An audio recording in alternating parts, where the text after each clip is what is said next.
Bonda Pau, good morning everyone. Thank you for joining our last LD, the Learn Disability World's annual conference / session this morning. The theme this today is the change we need. Quick brief about myself. As you can probably tell, Learn Disability World kindly asked me to chair this morning's session. I've got the loudest gob you've probably ever seen, but there we are. A just big thank you for coming again this morning, and it's great to see so many faces on screen as well, which is amazing. Today is the final session of the Learn Disability World's annual conference, We Can Work It Out, and it is a little different to our other sessions we've had this week. During this week, we've looked at barriers to work, supporting to work, and being valued at work. Today, we want to look at what needs to change to make the world of work better for people with a learning disability. We have a panel of people today who are going to share with you what change they think is needed. We will then open the session up to you, our audience, so you can ask our panel any questions or share your ideas about the change we need for the future. If you are on Twitter, any social media gurus, we are using a hashtag which is WorkItOutLDW. That's once again hashtag WorkItOutLDW to talk about today's session. So without further ado, to start today's session, I'm going to ask all of our panel members to introduce themselves. However, before I do that, as they introduce themselves, if our lovely audience attending this morning could think of any questions that you would like to ask our panel, whether it may be if you would like to put it in the chat later on or stick your hand up, but we will come to you later on. If you could give any questions, that would be amazing. And could I please ask each panel member to give a quick summary of what you think is needed to be changed to make work more accessible and better for people with a learning disability. This is in no particular order, so if you are last, please don't be offended. This is a complete random order. Can I please first come to Sarah Piccard? Good morning, everybody. My name is Sarah Piccard, and I work at the moment with the Welsh Government. So I think that it's really important that everyone sees people with a disability in employment as being a normal thing. This could be through TV programs, advertisements, and social media. The more that we see disability in our everyday lives and in people with a disability in public-facing jobs, the more we can break down the stigma and unconscious bias that many people still face. By increasing the understanding of the social model of disability a lot more widely, illustrates what people with a disability can do and what employment opportunities they can thrive in. I think it's really important that information about starting a job from the very beginning is in an accessible format. People with a disability need to know from the start of their journey into employment that the process is as easy and simple as it can be. Job advertisements and application forms for any job need to be able to cater for any person with a specific needs or disabilities. Job descriptions should be available in an easy-read format. I could make clear that the necessary adjustments would be made available for any areas of the job that would present difficulties for the person. For example, travel to work or dealing with complicated documents. There are barriers that a person with a disability faces, so making sure that an employer is thinking of how they can make any necessary reasonable adjustments to make the workplace less daunting for a person who has a disability is a major starting point. Making employers aware of the support that is available for them and how or where they can get the support such as access to work, is vital. Often, these adjustments cost nothing or very little, but can make a huge difference to the success of the employee. If an employer hasn't employed someone who has a disability before, I feel it's really important that from the very beginning, they know that there are avenues that they can go down to get the potential support they need. This could be through access to work scheme. If the adjustments do need the employer to make bigger changes, like employing a support worker, steps like these can make it easier for them to move away from the fear factor that some employers may initially have. Most important of all is that all employers have access to easily available advice and support to help them tackle the process of employing people with a disability which they may not have previously considered. Many organisations provide good support to employers, and the Welsh Government have set up many types of support, such as employing 5 disabled people's employment champions, and I am very proud to be one of those champions, working alongside the Disabled People's Employment Advisors, working with Business Wales. If anyone would like more information about the support that is available, we do have a mailbox which is available at dpec@gov.wales, and I'll also put that in the chat function. Thank you very much for listening. Thank you, Sarah. Very informative summary of what you do. And may also add that you're a fantastic disability champion as well. And I've worked with you for a good few years, and you're definitely a fantastic advocate for with learning disabilities. Diolch. Thank you, Sarah. Can I please now go over to Steve Bayer? And once again, Steve, another brief summary of what you think that the change is needed. Diolch. Thank you very much, Gerard. Welcome, everyone. Hi, my name's Steve Bayer. I'm the lead in learning disability employment at the National Centre for Mental Health. That's at Cardiff University. And I've been involved in research on employment and transition of young people to adult life for about 25 years now. And I've got a big long list, but sadly I won't be able to get through it all just in this 5 minutes.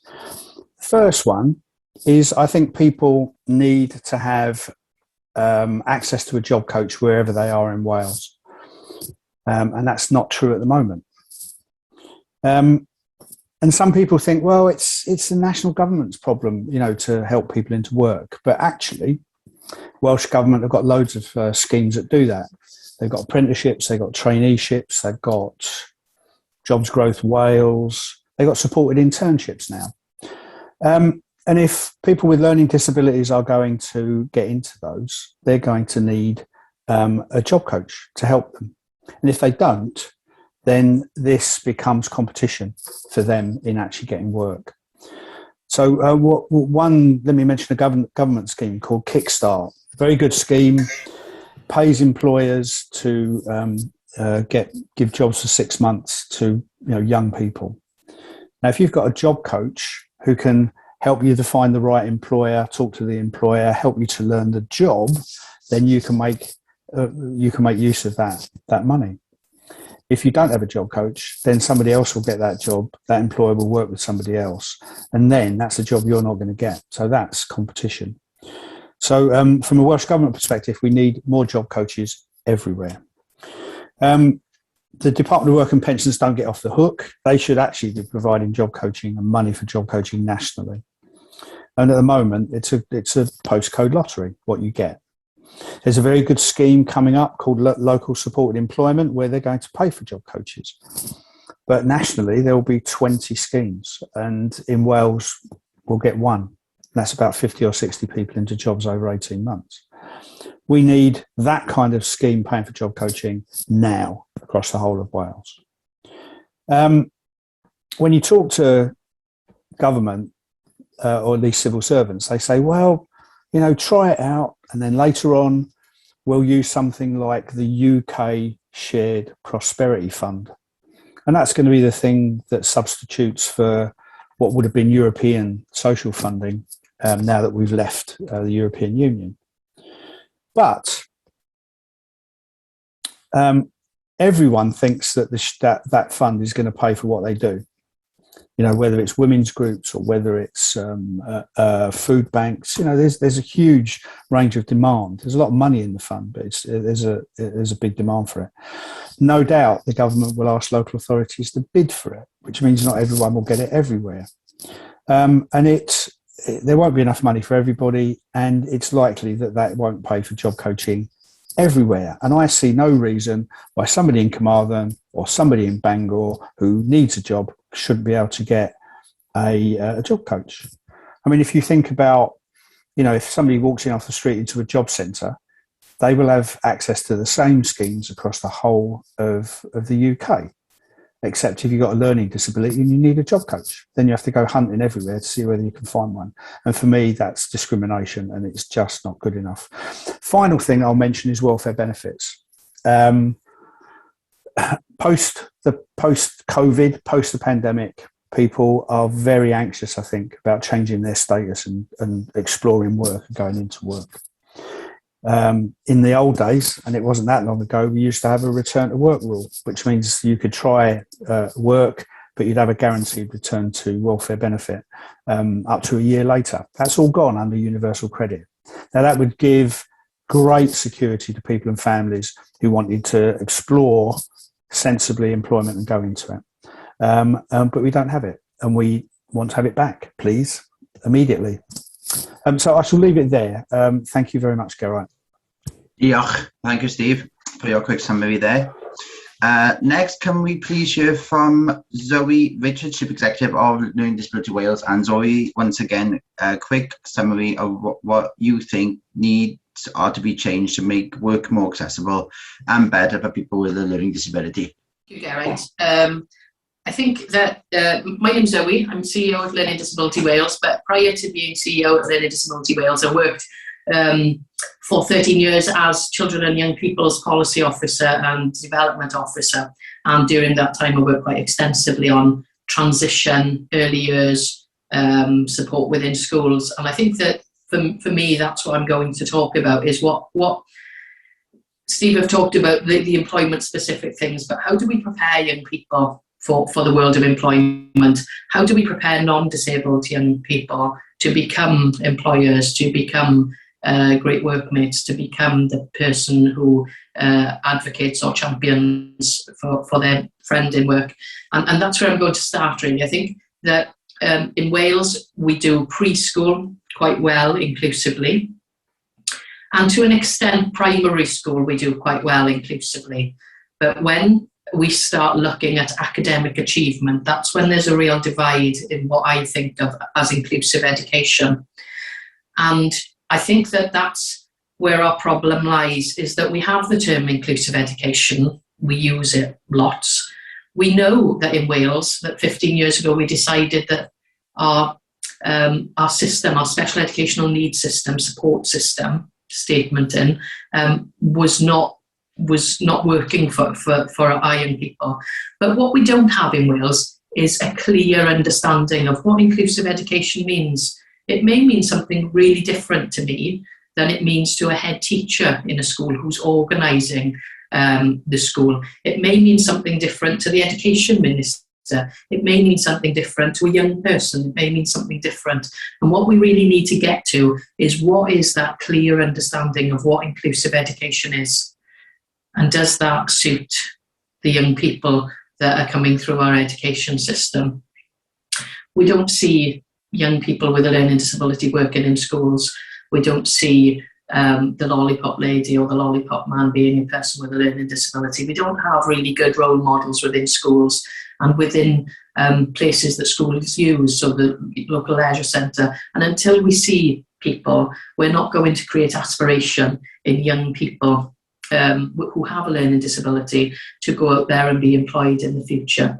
So those are the changes I'd like to see, a real big, large conversation around what is inclusive education. Let's get a clear definition of what that is in Wales, and let's work towards it to make sure that young people with a learning disability have the chances that their non-disabled peers have quite naturally. Thank you. Very powerful. Diolch. Thank you, Zoe. Next, can I please come to the Chief Executive of All Wales People First, Joe Powell. And once again, please, Joe, can you please give a quick summary of what you think is needed to be changed to make work more accessible and better for people with a learning disability? Diolch. Yeah, absolutely. And hopefully you've done the introduction. Brilliant. Not that that's a problem. That's given me more time. And I used to live in autism-specific care homes for 11 years as well. I think, first of all, and it kind of goes back to what Sarah said, it's the whole culture just needs to change generally. We do live in a medical model world. And, you know, if you can turn up and you can do the job, sometimes it isn't always about prejudice. It's about the fact that can you do the job when you turn up? And if you can't, then you're disabled, you need to be excluded from society on benefits. And we don't take into account the fact that maybe with some changes, people could get into work. It seems to me as well that people with learning disabilities are effectively retired at the age of 18 years old. You know, they go through school or training or whatever, or we put them in day centres, and there's nothing wrong with that if that's what people want, or if it works towards a goal. And then we just kind of 18, it's almost like people are retired. I think as well, even if you look at the general welfare state from the 1940s and the way it was set up, it wasn't set up for the modern world. You know, we've got more and more people who need support, more and more people who need things.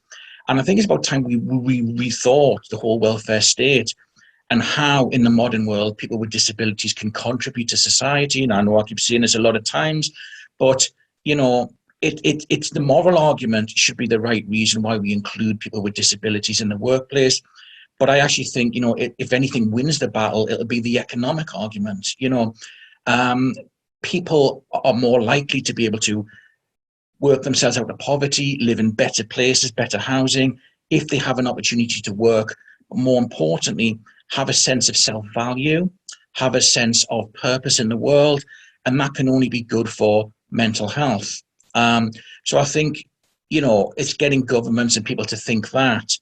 I still think, you know, we're still living in very much a Victorian world where, again, we think about people with disabilities as people who are other from society, that are separate from it, not part of it. That's a big cultural change. And I think that's going to take a whole overhaul in some ways of the way we think. Because, again, we're back to that ableist way of thinking. I know Steve mentioned before the benefit system, and I think I absolutely agree with that. We have a benefit system that I think that encourages people. We need a benefit system that encourages people to come out of their comfort zone. So when I nearly didn't take my job, when I nearly didn't apply for my job even, because there was no guarantees. You could stay in benefits and stay dependent, or you could move into work and have your support cut and be isolated and out there. It was one or the other. And there was no real clear answers to try it for a year, and if it doesn't work, blah, blah, blah. And that was even before now, and the crises we have now in the system. And I think, you know, that doesn't give an incentive either.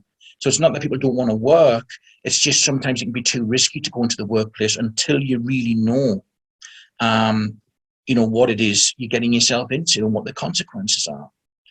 I think people with learning disabilities themselves, a little bit of controversial one here, need to take the opportunities offered to them, because they're going to be the pioneers for affecting change. And I think the most persuasive force and the most persuasive argument are people with learning disabilities taking their opportunities, giving up their best. That's what will ultimately change the attitudes of employers, sorry, I beg your pardon. But we do have to take ownership. And yes, it's unfair because it means in some ways, maybe we have to make a little extra effort to other people of our peers. But I just think that that's the way of the world at the moment for us. We have to be the people that change people's minds. I talk about the suffragette movement during the First World War, about how women themselves, when they were part of society, given the chance to work in the machines and the factories, all the things people said women couldn't do, once they did that, they proved men and men's attitudes wrong about the place women could take in society. I think it's the same for us. It's just taken a bit longer to get around to thinking about people with learning disabilities. You've got to look at the media language we have, the term suffer from, a person suffers from a learning disability. You know, again, I think that just says an awful lot about attitudes, society, the lack of awareness of learning disability, the idea that it's a condition, it's poor unfortunate person, they can't take part in society. I think I'll just end with the fact that Welsh legislation, which is largely aspirational, such as the Wellbeing Future Generations Act and the Social Services Wellbeing Wales Act, will not work unless we make employment available for people with learning disabilities that are able to take part. And that's it, Geraint. Thank you. Diolch. Thank you, Joe. Next, for our next introductory from the panel, can I please ask Daniel Biddle? Daniel, once again, could I please ask for a 5-minute quick summary of what you think needs to be changed to make work more accessible and better for people with learning disability? Diolch. Sure. Morning, everyone. So my name's Dan Biddle.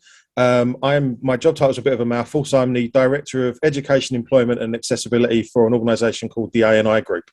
A little bit like Steve, I've got a long list of things that I think could make a real difference, but I'll stick to kind of my top 3 really.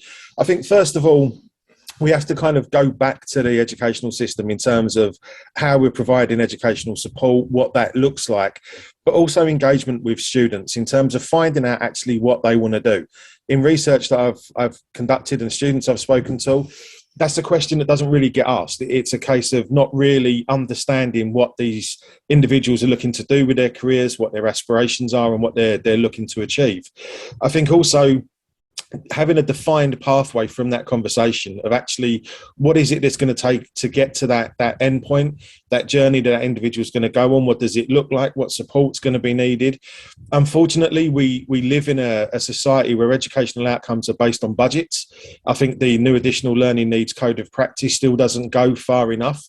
Conversations that I've had with schools around what their duties are under the Equality Act, simple things like providing accessibility statements for the schools.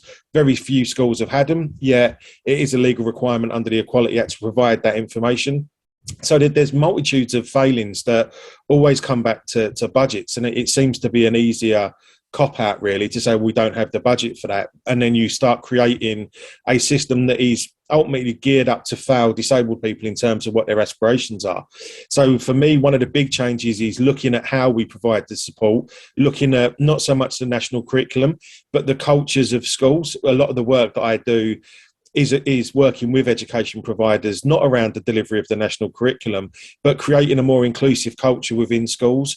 The days of having disabled children in mainstream education, but then segregating them away from other pupils, segregation doesn't equal education in my mind. So I'd like to see the whole process of that looked at. Second of all, looking at employers, I think we tend to put so much onus on the disabled person of what they need to do, of they need to go on this course, they need to learn to do this, they need to learn to do that. And there's very little pressure applied to employers to actually be more inclusive.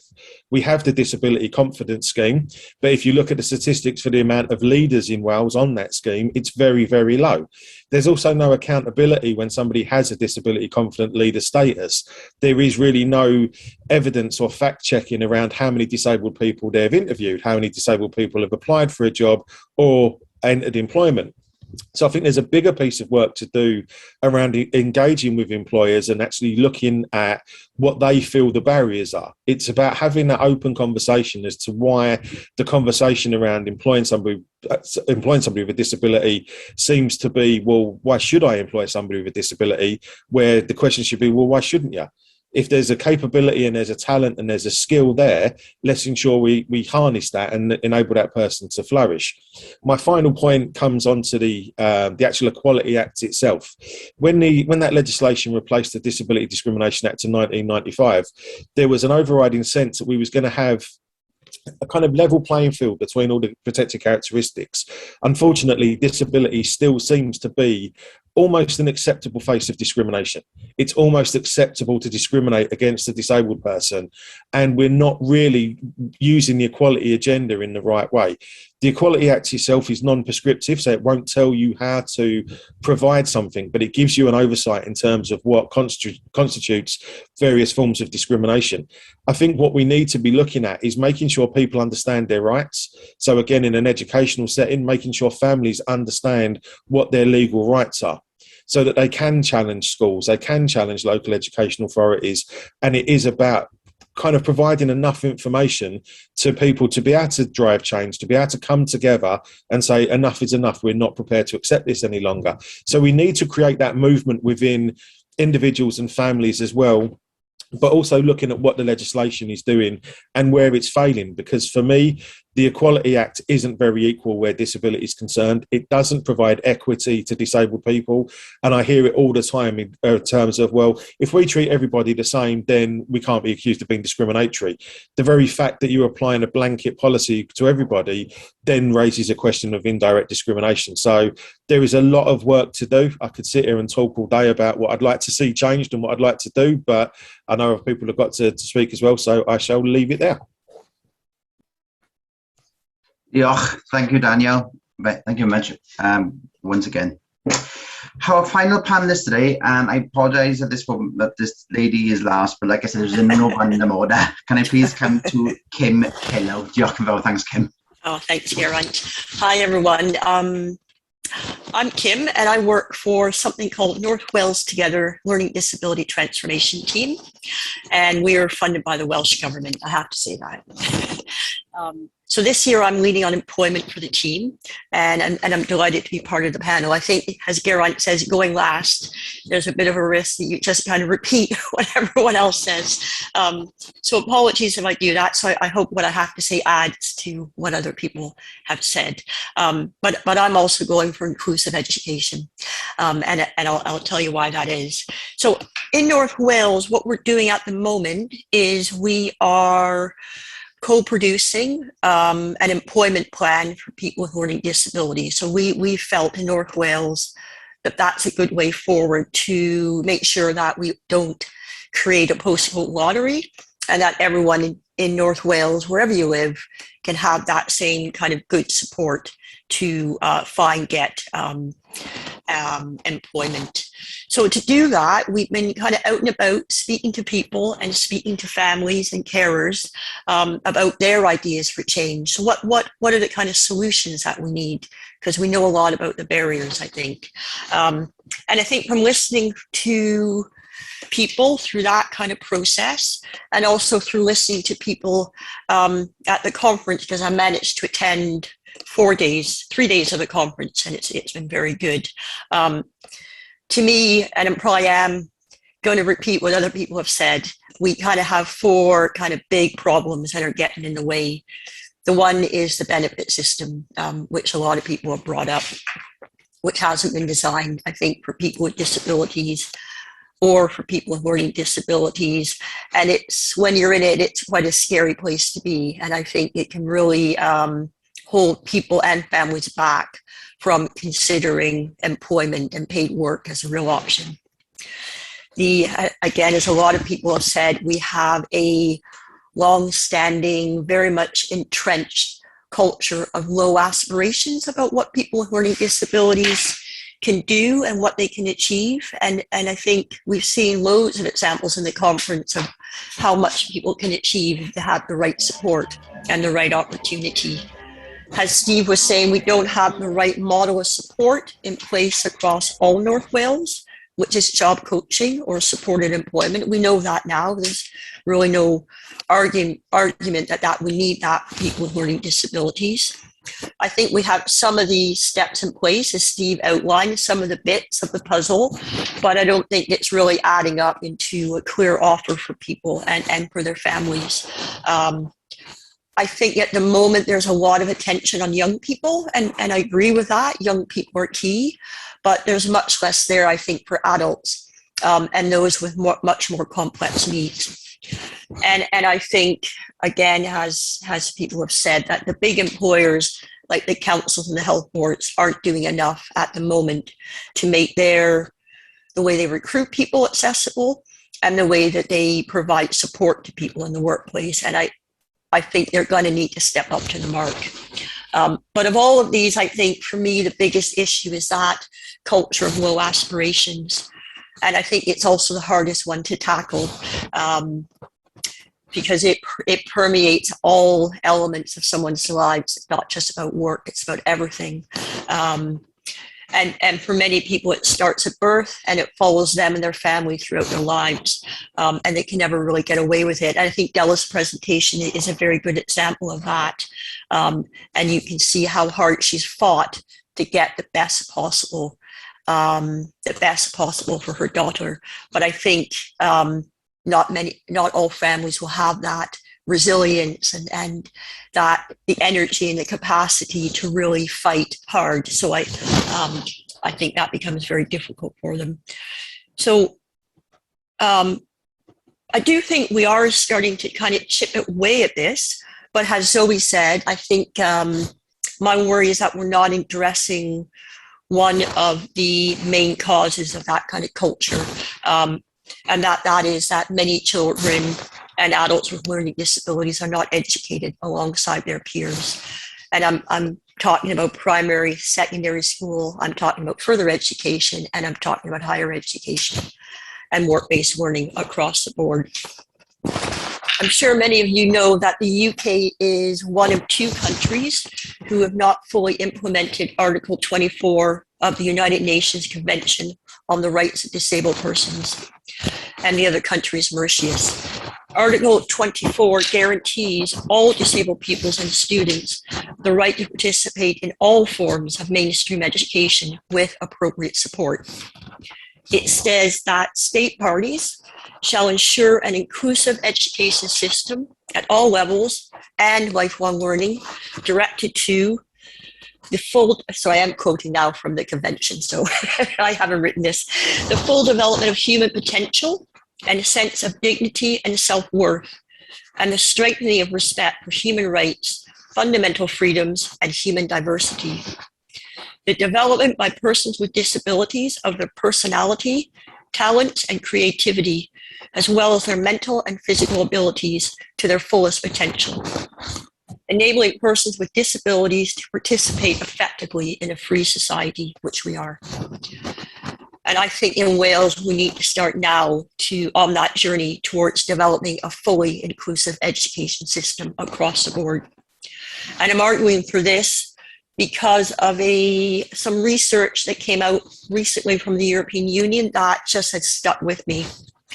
And it shows that when people with disabilities and learning disabilities are educated alongside their peers, that this leads to much better inclusion outcomes across the board, including employment. By contrast, when people with learning disabilities are educated separately from their peers, this leads to limited opportunities for social inclusion. It's linked to poor academic and vocational qualifications, sheltered employment, financial dependency, fewer opportunities to live independently, and poor social networks after graduation. And this is all of the things that people in North Wales have told us. What's the opposite of what all people in North Wales have told us in our learning disability strategy are important to them, that matter to them.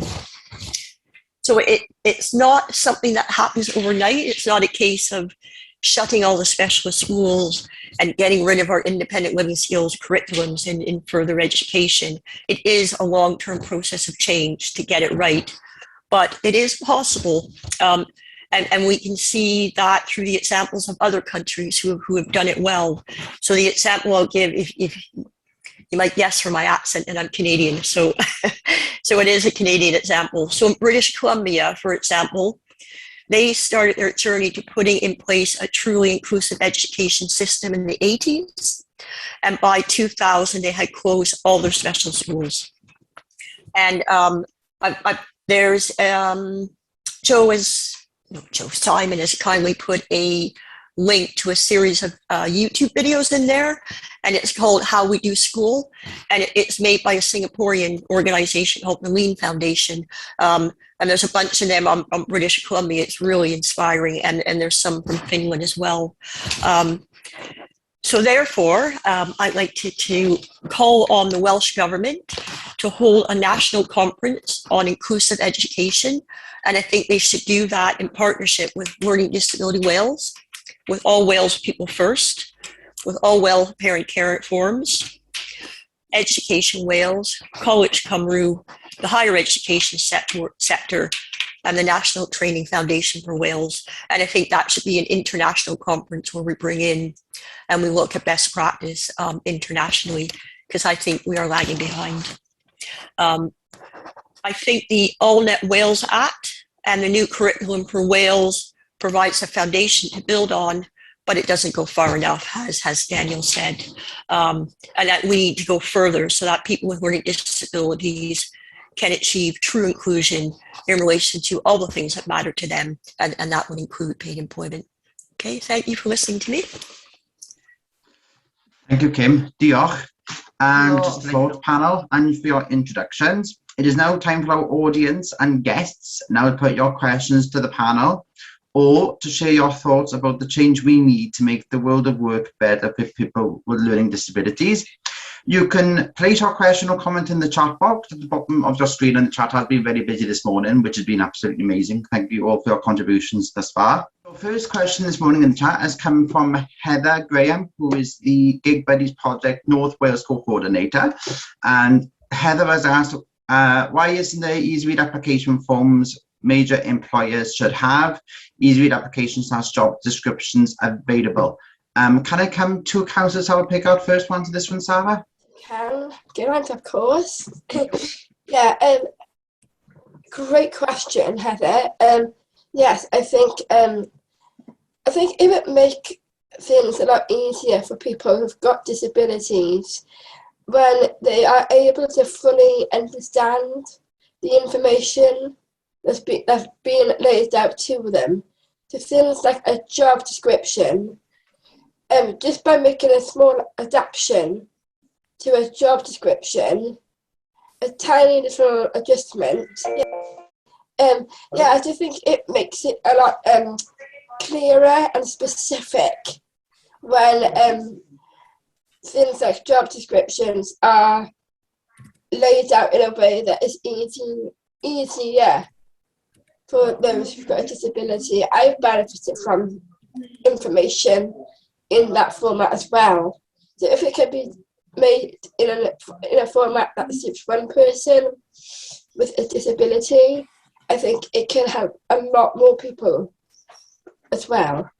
If that answers your question, Heather. Yes, thank you, Sarah. Fantastic, but it does need to be done. Yeah. Thank you, Sarah, and thank you, Heather, for your question. Can I come on to Daniel? He's got his hand up. Daniel Biddle, over to you. Yeah, I just wanted to kind of add to what Sarah was just saying there around the easy read applications and job descriptions. I think a lot of it comes down to individual employers not understanding what they're kind of supplying to people. So under the Equality Act, we have the reasonable adjustment process, and part of the Act is what they call an anticipatory duty. So what that basically means is that any employer or service provider should anticipate that somebody with a disability may wish to apply for a position within an organisation or want to use those facilities and services provided. I think it comes down to organisations not understanding what duties are put on them under the Equality Act to provide that. So reasonable adjustments aren't just there to be made when somebody starts work. it's through that whole recruitment process. So reasonable adjustments should be at the forefront of an employer's mind when they release a job description or they're putting out an advertisement for a particular role. I think it comes back to the point that I said earlier. We need to do more work with employers for them to actually understand what their legal duties are under the Equality Act, but also to support them on that journey, because it's going to be, for some, it's going to be things they've never tried or worked on before. So it's going to be a massive shift. Even in HR qualifications, disability employment is like a one-day topic from what I can understand. So there's not that field of expertise there, and there needs to be more training done and more work done with employers. And I think also Welsh Government needs to be putting more pressure on employers to understand what the duties are and to make these reasonable adjustments at the very earliest opportunity to make these potential opportunities available to everybody. Because as Sarah said, an easy read job description benefits so many more people. And if it's very clearly defined as what the critical tasks are and what the desirable elements are, you very quickly know whether or not you've got what it takes to do that job, because it's very clearly defined in what that employer desperately needs you to be able to do and what's desirable. And I think we need to be looking at how we change the way that the whole recruitment process works for disabled people. Thank you, Daniel. Joe, you've got your hand up. Would you like to make a contribution, Joe? Just a quick point, really, and it goes back to what I say about the cultural stuff, because what's really interesting is this isn't just an employment. We found during COVID, the whole accessible information situation, so even politically from the government, it's still been a constant burning issue. I won't mention the political party name, but one political party we wrote to complaining that the manifestos that they put out weren't accessible and they weren't out at the same time, and we have this problem every year. And one party got back and said basically, well, I'm sorry, we don't have the budget to cover for that. Like, that's okay. So if the political system itself doesn't seem to always understand that, then is it any wonder employers don't? So I just wanted to chuck that in there. Yeah, thank you, Joe. Any other panel members would like to add to Heather's question? Okay. Oh, I'll say something, Gareth. Yeah. To me, I think the private sector actually is probably punching above their weight, and I'm really quite kind of perturbed why local authorities and health boards are not actually really looking at this. And we have been kind of speaking to them. Now, our health board is actually okay because they've been involved in engaged to change and protect search. They put in kind of an accessible pathway for people. But I think some of the issues with the local authorities, which is not really acceptable, is they've invested in these really complicated kind of recruitment processes, including these kind of IT systems. And when you speak to them about the whole IT system, because that's a big barrier for people, is having to apply online in these complicated application forms. I can remember doing one for my brother-in-law, and it took me half a day to fill in an application form. And it's how you kind of turn that around, and how I do think needs more pressure put on public sector employers and possibly even targets. And I think they should start reporting on not only the number of people with disabilities they employ, but breaking that down to say how many people with learning disabilities do you employ. So an example is we asked one of our local authorities to tell us how many people they're employing. We don't have a clue, right? And then we kind of like went round and about and spoke to different people, and we kind of ended up thinking, well, maybe they employ about one person with a learning disability, and that's just not acceptable, really. Thank you, Kim. Adele Morgan, you've got your hand up. Hi, yeah, I'm a bit passionate about inclusive education. I live and breathe it and dream about it.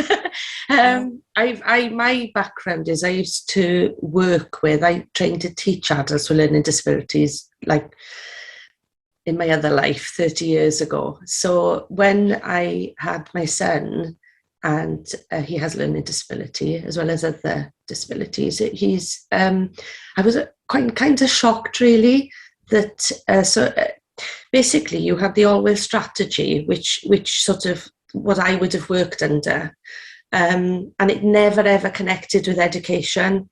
So then once that ended, it just got lost. And I mean, I've been quite shocked at I experience. My son is actually unaware of the discrimination that's happening to him, and that's the problem.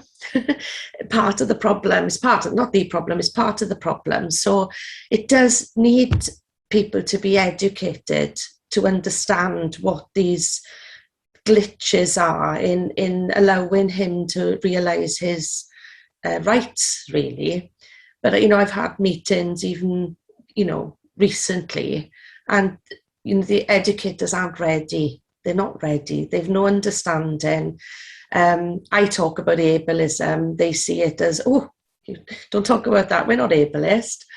They don't understand about the medical model. They don't understand about the social model, the charity model. And education is very charity and medical model. And I think my son doesn't realise the long life effect that could have on him. But for me, it's painful. I'm his parent, and I need him to realise his rights so that he can live a full life. And it's not there, and I'm not listened to. And that's hard when you're faced with that all the time. Thank you, Adele. I've known you for quite a while, and I know this is a very passionate subject for you, so thank you for bringing that up, Adele. With Adele's point in mind, panel, further on from Heather's question as well, we'll come to Adele's point as well.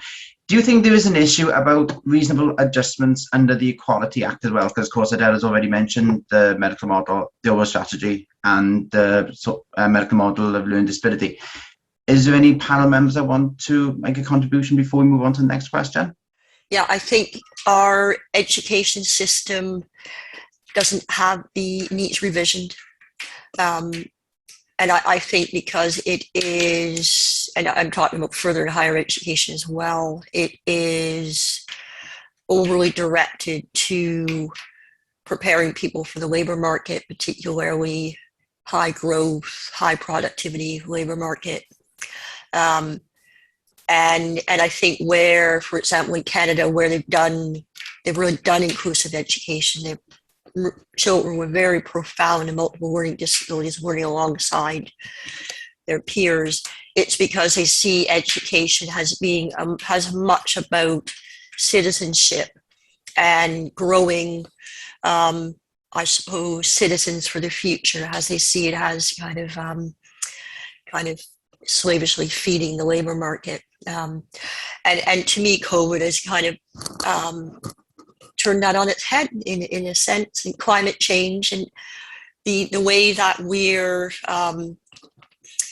I think that the kind of economies that we have constructed aren't sustainable in the future. And so I would like to see the education system in Wales actually being as much about fostering strong and cohesive and inclusive communities as it is about feeding the labour market, basically. And so I think that to make a truly inclusive education system requires change across the board. It's not about making tweaks. It's about training teachers differently. It's about looking at the physical environment. It's about looking at inclusion strategies. It's about working with the community to make that happen. So, yeah, I'll leave it at that. Thanks. Thank you, Kim. Next we'll come to Dr. Stephen Bay, and then we'll move to the next question. Over to you, Steve.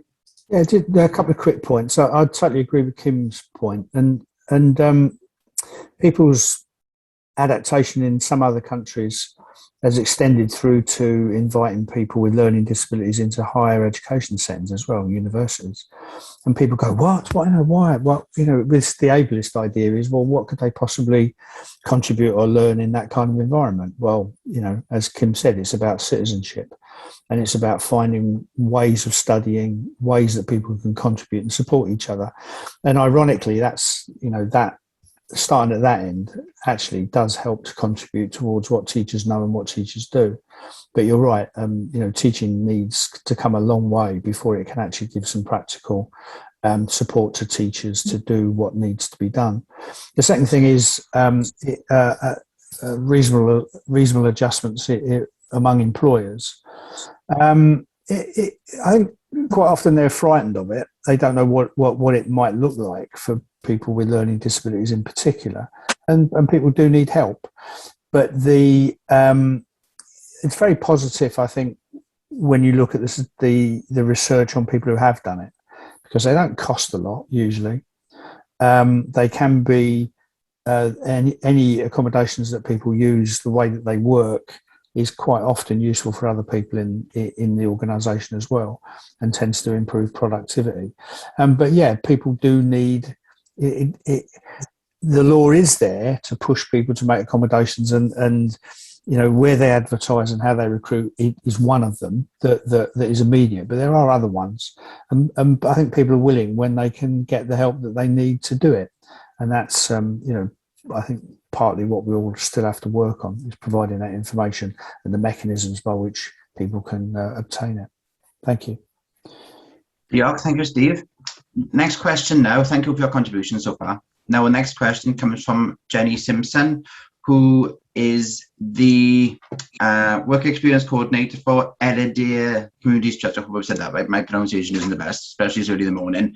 And her question is, how as a college can we support our students to gain meaningful work experience, potentially leading to employment? Steve, can I open up the room to you first, if I may?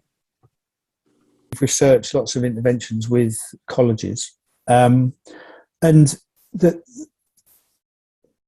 some colleges are very good at hosting in-house work experience, and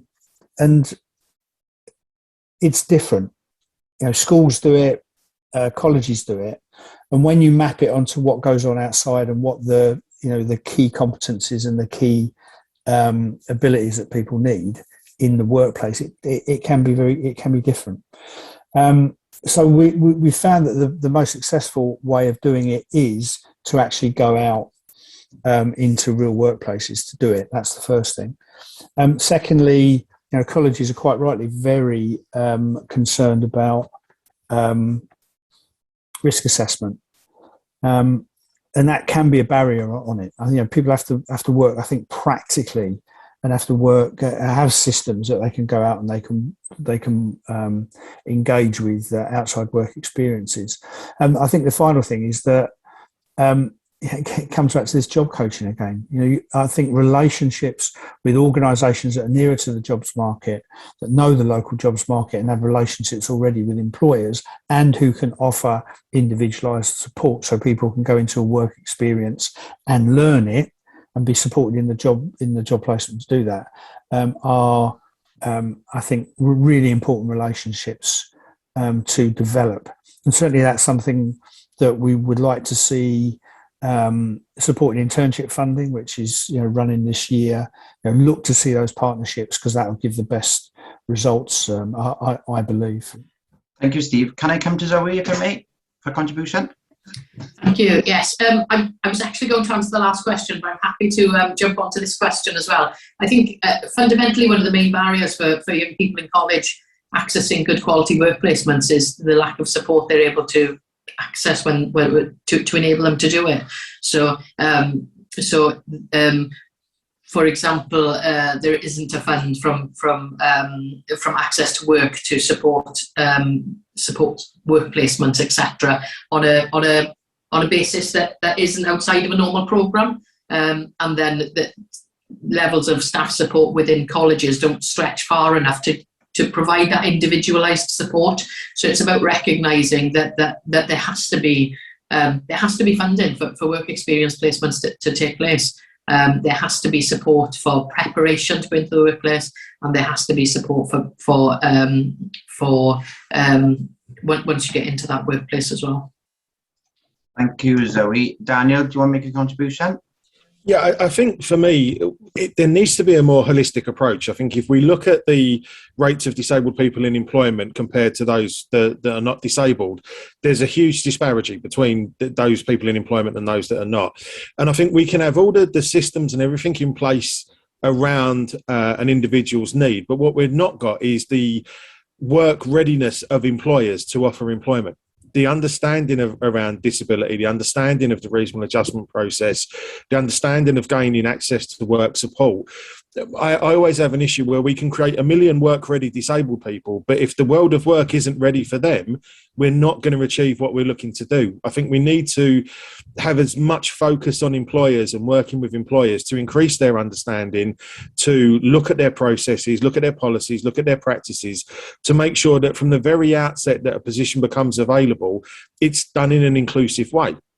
So that's looking at writing the job description, that's looking at the media in which they're advertising their job roles, it's looking at making sure that these positions are reaching a disabled marketplace, but are also ready, the employers are ready to be able to do what's needed to bring somebody in. So inclusive interview processes, when they do a candidate sift of looking through the CVs and the applications. I've applied for countless jobs over the years that the minute I mention my disability, I know it's going to go against me. I know from online applications that if they're asking whether or not I've got a disability before they're asking what my experience and qualifications are, I know I'm on a losing streak straight away. So we need to really overhaul the attitude of employers and create that level of understanding and that level of awareness to be able to actively promote disability in the workplace. Because I think we create an environment where we're getting people ready to enter the world of work, but the world of work is not ready for them.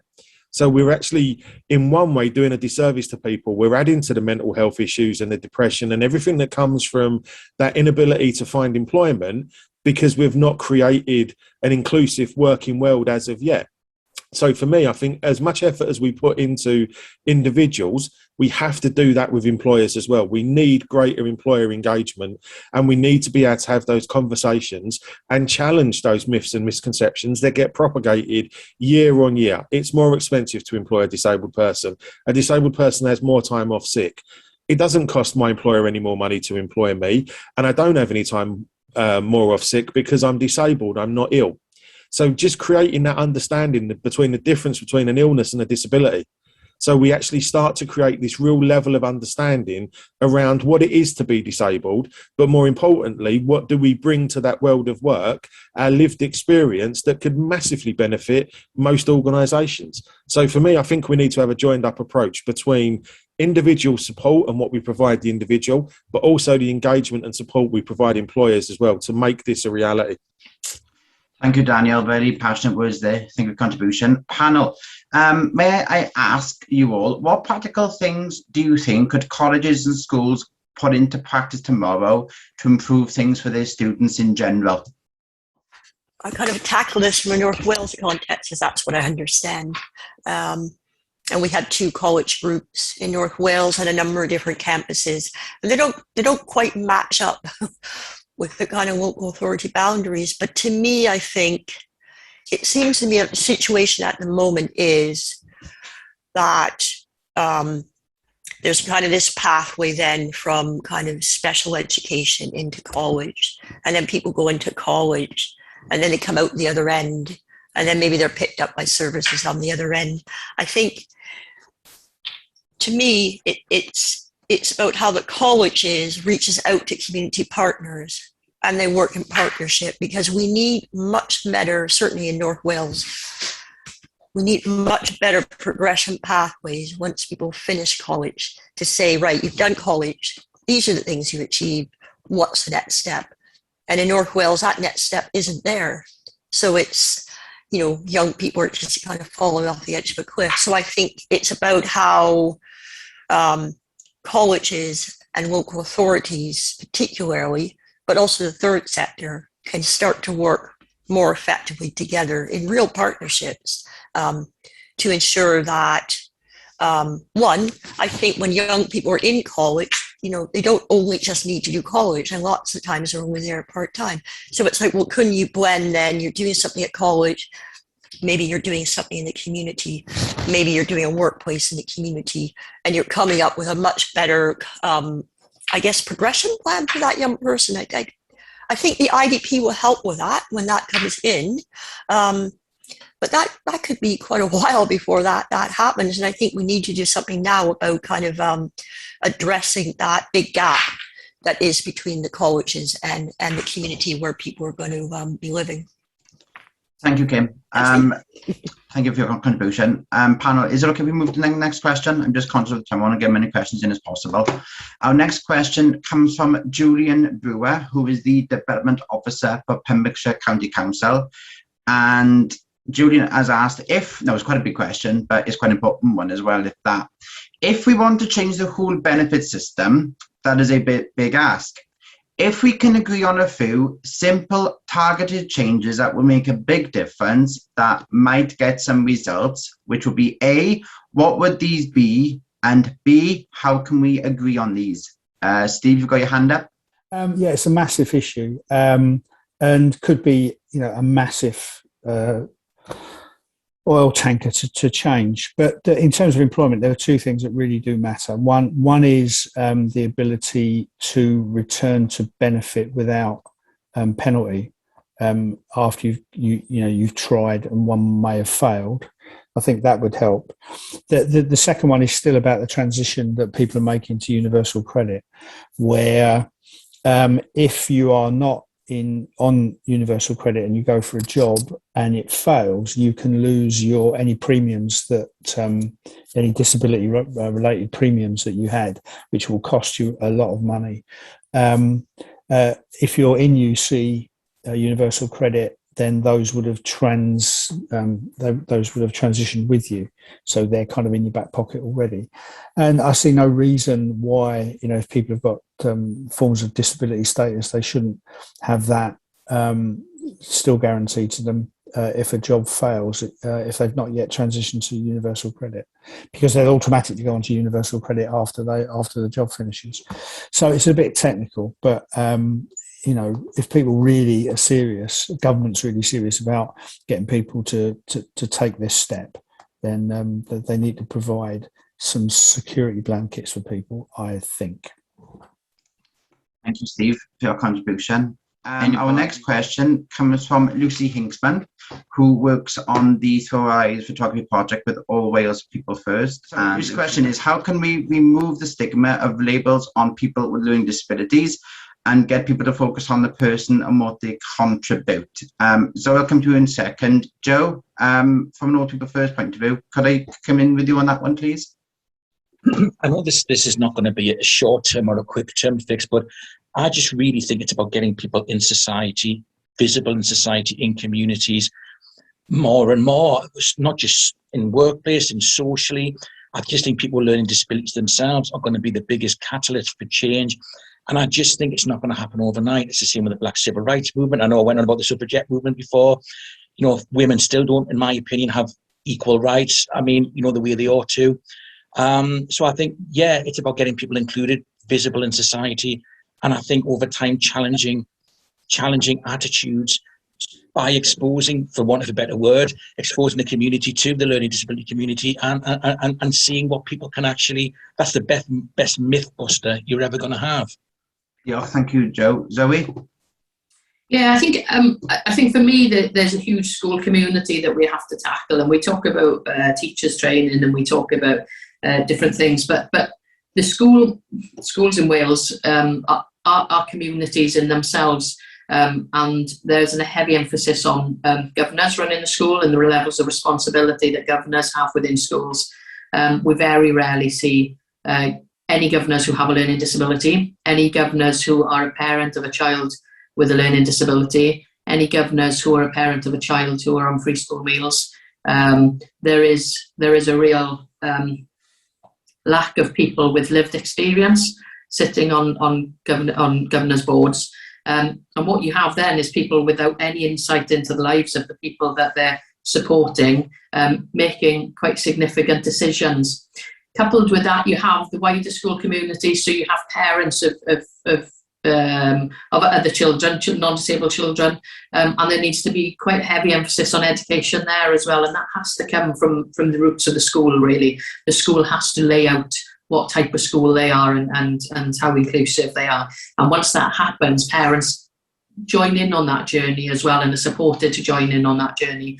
Often, if you look at complaints within schools, a lot of complaints are around children who display difficult behaviours, and those will come from other parents who believe that their children who are being done a disservice because because support goes to the child that needs more support. So there's huge movement there, and that has to come from the governor's board, and the heads within the school. Coupled with that, if you look at how schools are rated on performance, schools are rated on performance of academic achievement, and often a school will be faced with a choice of putting a child into the academic achievement pool so that they either pass or fail, and the school will be marked down on it if they fail. They also have an option, if the child has an additional learning need, to remove the child from that scenario of testing. So what it means is that this group of children are being discriminated against from the start, and unless those systematic things that exist behind the school structures are removed, we're not going to make any movement, because in terms of management of a school, heads are always seeing a child with additional learning needs as a deficit to them achieving their status as a good school, and that is the reality of the situation. But it is totally discriminatory, and when you challenge that, you're told that it doesn't matter, the school won't lose marks if they don't include that child in the testing process. So they are able to take the child out of the testing process, and that is just further discrimination, So there's a whole community that we have to challenge. Within governing boards, there is a legal requirement for there to be a lead governor for safeguarding, and I'd like to see there being a legal requirement for there being a lead governor for children with additional learning needs or children with a learning disability, because it's only then, when you get that challenge in there, that things are going to make a change. So I think that we have to look at the whole community of a school. Yeah, thank you, Zoe. Very informative contribution there. Thank you very much indeed. Okay, and our next question comes from Mark John Williams from the North Wales Transformation Programme and Flintshire Duet, who Sarah knows very well. Mark's question is job coaching / supported employment approach accessible to people with more complex needs? And that's from Mark John Williams, North Wales Transformation Programme and Flintshire Duet. Any volunteers to start this discussion? Yeah, I mean, in the A&I group, in the organisation I run, we've had some apprentices with very, very complex needs around learning disabilities, around mental health issues. We was able to get the funding to get job coaches for them. We had one individual in particular that required 2 job coaches for him to be able to facilitate his day-to-day routines. It is possible to get job coaching for very complex needs, but it is quite rare and it is quite an arduous process. We had to appeal the decision a couple of times to get the support that was needed. For us, it was a tough process to go through, but once we got it, we watched this young lad absolutely thrive and really build his skills up and build his confidence up, because we was able to put the right support package in place. We took the time to not only talk to him about what he needed, but talk to his family as well, because his family had a lot of concerns about him entering the world of work because of the complexity of the needs that he had. So we did it in a holistic way, in terms of kind of supporting his family to understand what it is that we was going to be doing, what that support package would look like, and then making sure we got the right job coaches that would actually facilitate the support. As I say, it did mean we had to get 2 job coaches to manage what was needed, but it did work, and we got this guy into employment, and he absolutely flourished and kind of really improved his confidence and his skills. It's certainly not easy, and as Steve said in the chat, the reality is a lot of times you won't get it. It is possible, but it can be a real battle to get it. That is for sure. Yeah. Thank you, Daniel. Yeah, agree with that, Daniel. But, it also depends what it is you're trying to do. I mean, the apprenticeship example is a really good one, because you've got access to additional support funds, and also in some circumstances, even more additional funds if you make that case. And that's great, and that's what we should be using to include people in those apprenticeships. More difficult to get that kind of job coaching fund, for that group of people from access to work at the moment, because you still have to make a business case, and you've got to have that you got the employer really on board to be able to try and get the amount of support that you need to do it. Can we do it? Yes, we can, because that's where supported employment came from. It actually worked with people who were much more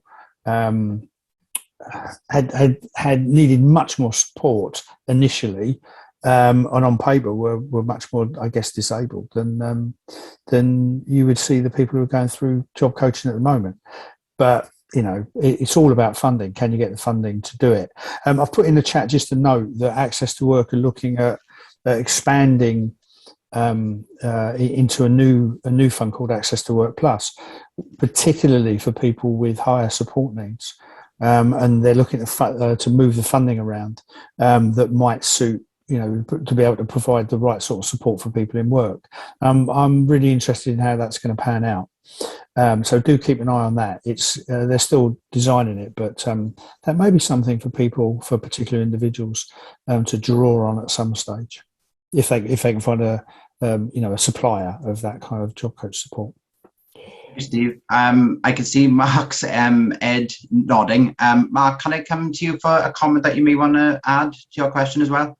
Yeah. I think what Steve just said, the supported employment model came across the waters, and it was supporting with people with more complex needs originally. And I think in Britain and in Wales, we've ended up supporting people who require less support because that's easier, I guess. And I really think we mustn't forget about those people. Barry Shires, our friend who was on yesterday introducing my brother's story, I remember him telling me about a situation they created around a guy who had no speech and is a wheelchair user, and they got him a role as a life model in an art college. Now, that's real creativity, and that's the other thing I think that we're missing. All of us can create opportunities. In the third sector, we're really good at it. Can we connect? And our partners in North Wales are creating lots of little roles for people. We can all do much more of this. Local authorities look at people's skills and interests and design some roles around people, rather than going with the traditional, this is the job and this is a job spec. Let's create opportunities. We know what people have got to offer, so let's do something about it.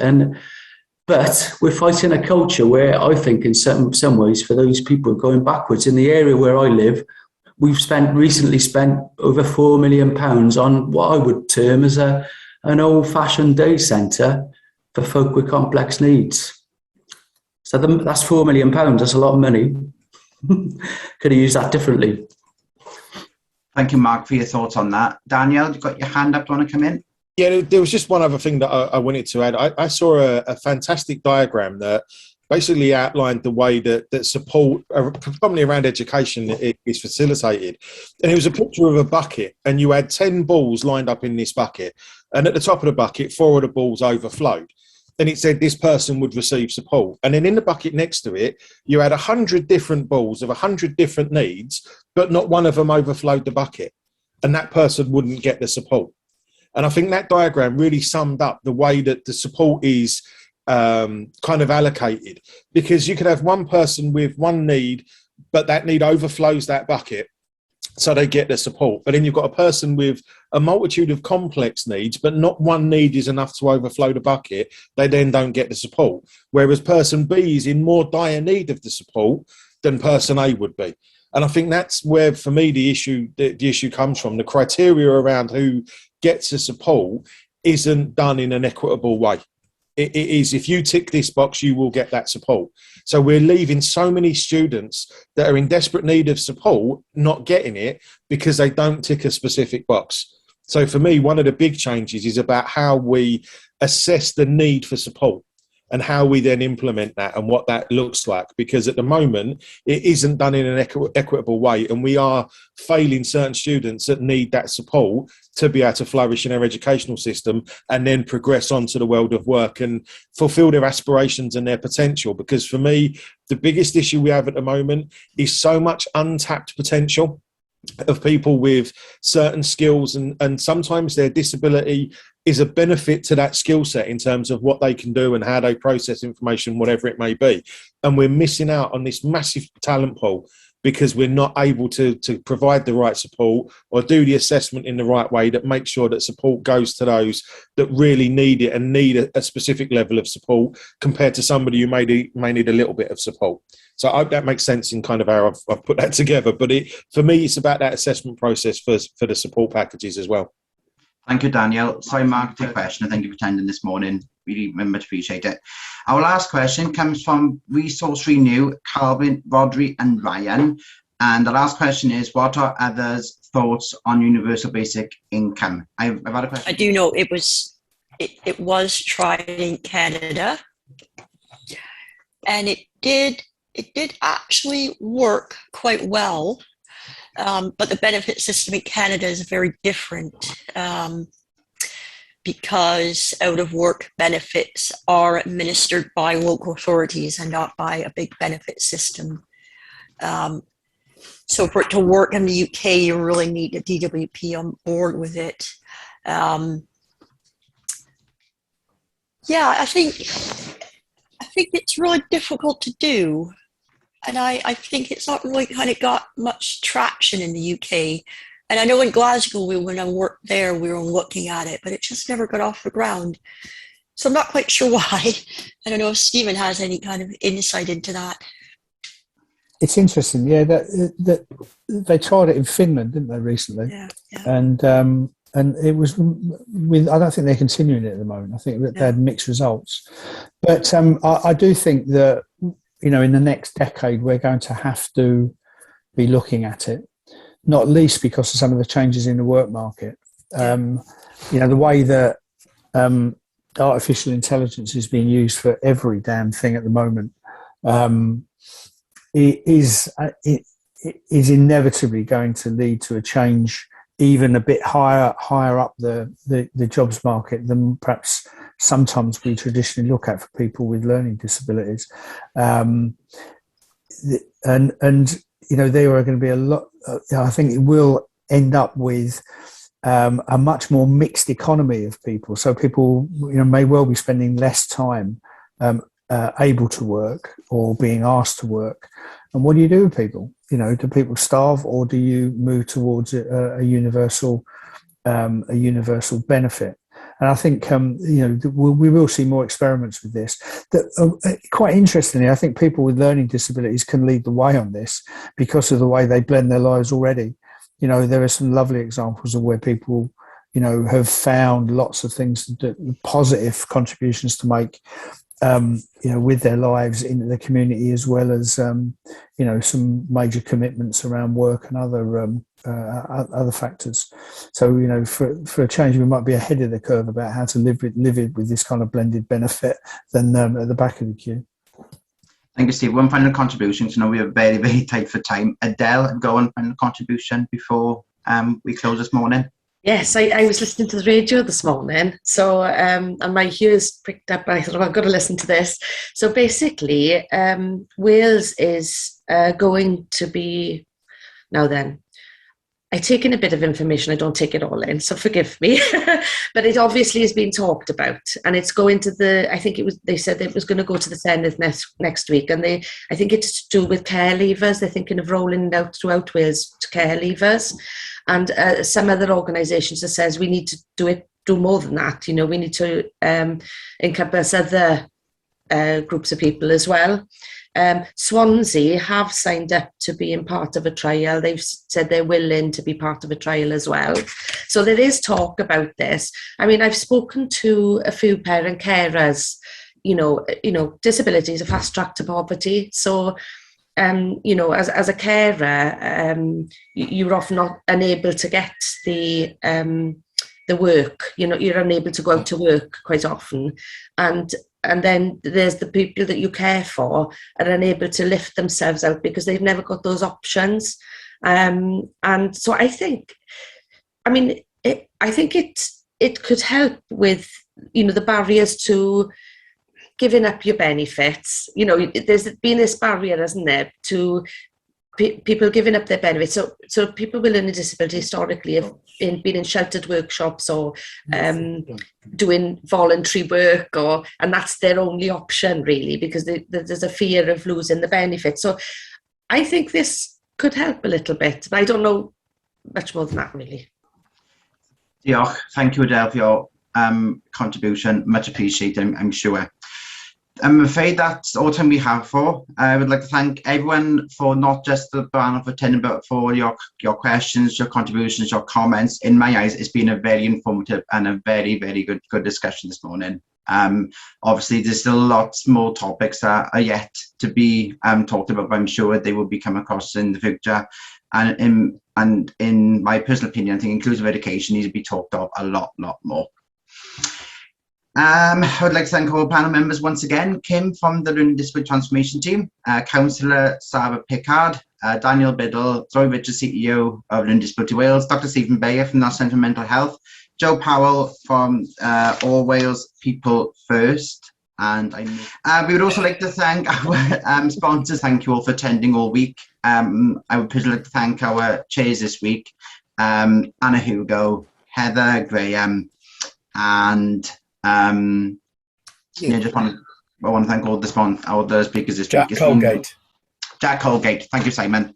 It's been a fantastic week. Thank you all for attending. I know behind the scenes of Simon and Ash and the team, there's a lot of work behind the scenes which doesn't really go unnoticed, but a lot of work does go on behind the scenes to make this conference the success that it is. But without you attending, it wouldn't be that extra bonus. I want to thank you all once again.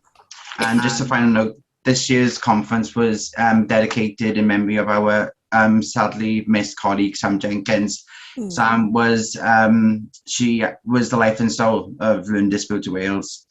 She lived, and it's very often to say you enjoy your conference, but the way Sam enjoyed it cannot put into words truly how much she absolutely loved, not just working for Learning Disability Wales, but also for the conference that she loved attending. She always wanted to get involved, and she just loved meeting and greeting people, and not just from our organisation, but from the whole third sector.